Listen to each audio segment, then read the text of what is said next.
ঘোষণাটা আগেই দিয়ে রেখেছিলেন লিওনেল মেসি। কোপা আমেরিকা শিরোপা দিয়ে স্মরণীয় করে রাখবেন বন্ধু ডি মারিয়ার বিদায়। যেই কথা সেই কাজ। কোপার ফাইনালে টানা ২৮ ম্যাচে অপরাজিত থাকা কলম্বিয়াকে অতিরিক্ত সময়ে হারিয়ে রেকর্ড ১৬তম শিরোপা ঘরে তুলল আর্জেন্টিনা। আজ সোমবার মায়ামির হার্ড রক স্টেডিয়ামে কলম্বিয়াকে ১-০ ব্যবধানে হারায় লিওনেল স্কালোনির শিষ্যরা। দলের হয়ে গোল করেন লাউতারো মার্টিনেজ।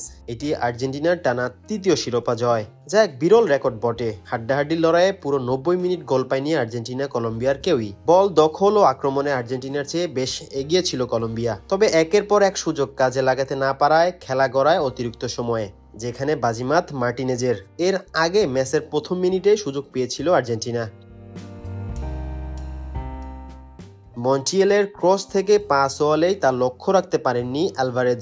ষষ্ঠ মিনিটে প্রথম আক্রমণে যায় কলম্বিয়া। লুইস ডিয়ারেজের গড়ানো শট ঠেকিয়ে দলকে রক্ষা করেন গোলরক্ষক এমিলিয়ানো মার্টিনেজ। ম্যাচের ৬৫তম মিনিটে বড় ধাক্কা খায় অ্যালভেস তেলেসারা। চোট পেয়ে কেঁদে মাঠ ছাড়েন লিওনেল মেসি।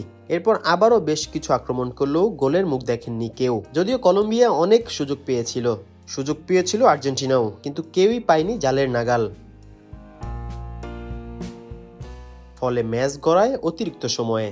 ১০৮ মিনিটে সুযোগ পেয়েছিল কলম্বিয়াও, তবে লিসান্দ্রোর অসাধারণ ডিফেন্ডিংয়ে নিশ্চিত গোল হজমের হাত থেকে রক্ষা পায় আর্জেন্টিনা। তবে ম্যাচের সবচেয়ে সুন্দর মুহূর্ত আসে ১১২তম মিনিটে। লেসেলসোর বাড়ানো বলে দারুণ ফিনিশিং করেন মার্টিনেজ। এই গোলেই শিরোপা জয়ের আনন্দ ভাসেন অ্যালভেস তেলেসারা।